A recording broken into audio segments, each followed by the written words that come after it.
दगडूशेठ गणपती म्हणलं आणि मी असं एक वाचलं होतं की जेव्हा मिरवणूक चालू झाली दगडूशेठ गणपतीची, त्याच्या दुसऱ्या वर्षी 100 मंडळं, त्या 100पेक्षा जास्तच मंडळं स्थापन झाली आणि त्यांनी पण मग मिरवणुकीला सुरुवात केली. आणि मग लक्ष्मी रस्ता जो एक पुण्याचा वैभव एक आहे की विसर्जन मिरवणुका, ढोल ताशे आणि सगळ्याचं अट्रॅक्शन म्हणतो आपण ते म्हणजे दगडूशेठ हलवाई गणपती, की त्यांची विसर्जन मिरवणूक बघायला लोक लांब लांब म्हणजे परदेशातून येतात. तर त्याची सुरुवात मग कशी झाली की लक्ष्मी रस्त्याला पण काहीतरी इतिहास आहे आणि तो आपल्या बाप्पाशी निगडीत आहे. लक्ष्मी रस्ता म्हणजे ज्या दगडूशेठ हलवाईंच्या पत्नी होत्या, लक्ष्मीबाई दगडूशेठ हलवाई, मी जसं मागाशी तुम्हाला म्हणलो, त्यांच्या नावानेच लक्ष्मी रस्ता म्हणजे महानगरपालिकेने त्या रस्त्याला नाव दिलं. आणि आपण बघतो की खरंच त्या रस्त्यावर लक्ष्मीच आहे. लक्ष्मीच आहे. हो, लक्ष्मीचा आवाज आहे. म्हणजे थोडक्यात समृद्ध ऐश्वर्यता तिथं आहे, सगळे व्यापारी तिथले संपन्न आहे. हो. आणि लक्ष्मी रोडची मिरवणूक हे पुणे शहराचं वैभव आहे. हो. विसर्जन मिरवणुकीला आपण पाहतो की आपले सगळे मानाचे 5 गणपती असतील. करेक्ट.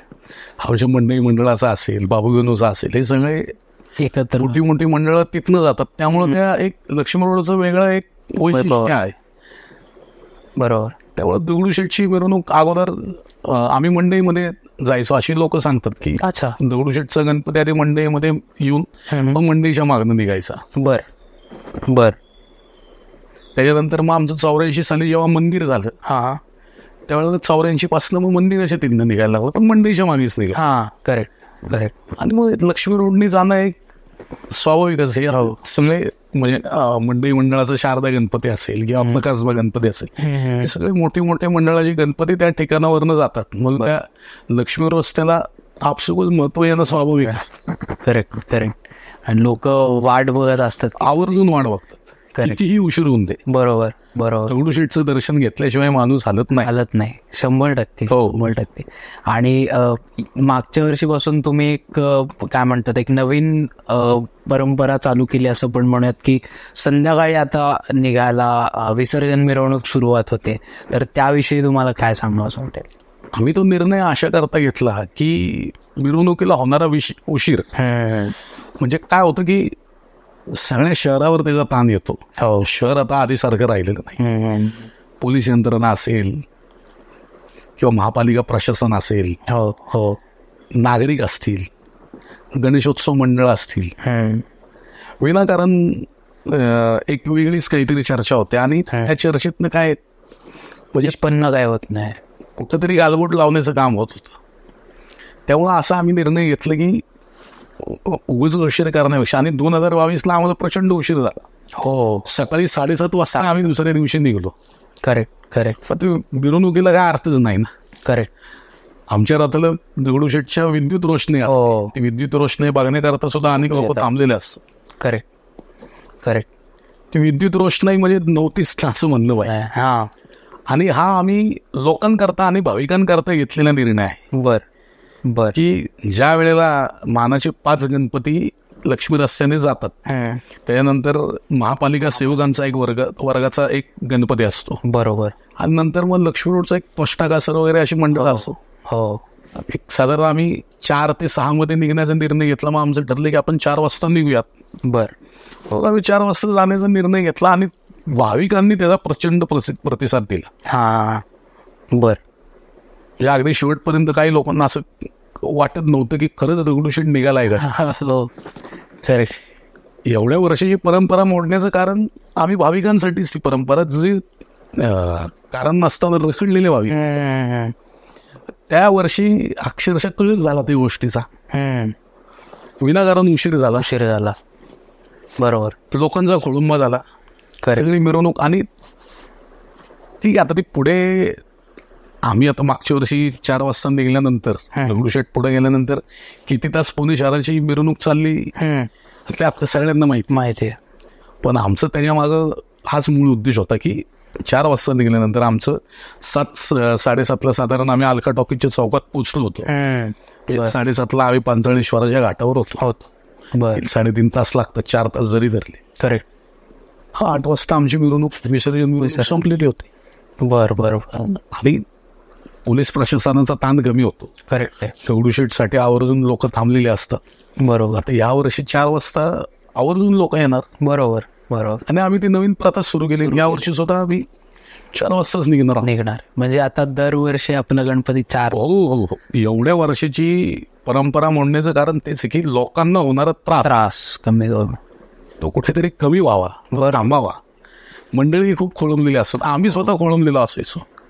आणि मंडळी नंतर आम्ही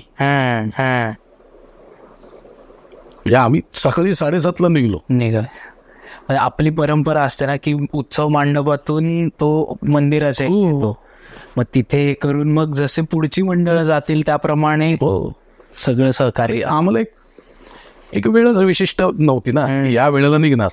करेक्ट.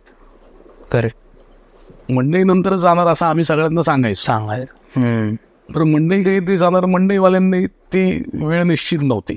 पुढचं सगळं. आणि हे सगळं कसं होतं की मग इथले अडकले की तिथली मंडळं अडकणार, हे सगळं होत जातं. एकदा कसं असतं, पोलीस यंत्रणेला मदत करण्याकरता किंवा भाविकांना सुलभ दर्शन होण्याकरता आम्ही तो घेतलेला निर्णय की आता एकदा दगडूशेठ गेला की त्यांचा जवळजवळ 60-70% ताण कमी होईल, ती गर्दी कमी होईल आणि मिरवणुका पटापट होतील.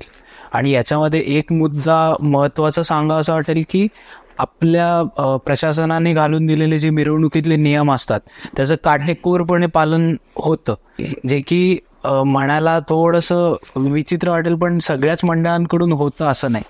म्हणजे ते ढोल ताशा पथकं असतील ज्याचं लिमिट एक दिलेलं असेल, पण ते सगळ्यांकडून होतंच असं नाही, पण ते आपण दरवर्षी आवर्जून करतोच. आम्ही 2012 साली हा निर्णय घेतला. तेव्हा आमचे अध्यक्ष होते अशोक भाऊ गुडसे, माझे वडील. त्यांनी असा निर्णय घेतला की आपण एकच पथक मिरवणुकीत लावायचं. बरोबर. तेव्हापासून आजतागायत आम्ही एकच पथक मिरवणुकीत लावतो. त्याची ढोलांची जी संख्या आहे, जी पोलीस प्रशासनाने जी नियमावली ठेवलेली असते, 60 असेल तर 60, 40 असेल तर 40, 50 असेल तर 50, त्या नियमाप्रमाणे आम्ही तेवढे ढोल लावतो. टोल लावा म्हणजे टोल लावतो, नाही लावायचं म्हणजे नाही लावत. बरोबर. एक पथक आणि 2 बँड जे आमचे पारंपरिक आहेत. म्हणजे त्या प्रभात बँडची स्थापना काहीतरी 1934ला झाली. त्या साली सुद्धा ते मिरवणुकीत होते. अच्छा, असं ते सांगतं. अच्छा, बर. आता त्यांना तर नाही म्हणू शकत नाही. आणि बँडचा हे मोठं नसतं. हो, बँड पटपट पुढे सर बँडचा काय कोणाला असं त्रास होण्याचं कारण नाही. अजिबात नाही. त्यामुळे प्रभात आणि दरबार हे पुण्यातले मोठे ब्रँड. करेक्ट. नाही, 2 बँड आणि एक सुरूवर्धनीचं ढोल ताशाचं पथक असतं, तेवढंच असतं. करेक्ट. त्याच्यामध्ये आमची बैल जोडून त्याला जोडलेलं गणपती बाप्पाचा रथ. करेक्ट. आणि तुम्ही जर बघितलं तर कुठलीही मिरवणूक तुम्ही त्याचे व्हिडिओ काढून बघा, आम्ही थांबत नाही शक्य. नाही, अजिबात नाही. आम्हाला जर जागा पुढे मिळाली पटकन आम्ही पुढे घेतो ते लगेच मिरवणूक. हो. आणि लोकांना तेच बघायचं असतं की कधी येतं बापू. आणि सगळं असतं, ती जबाबदारी असते. शेवटी त्या मूर्तीच्या सुरक्षेचा प्रश्न असतो. हो. मूर्ती रथावर असते.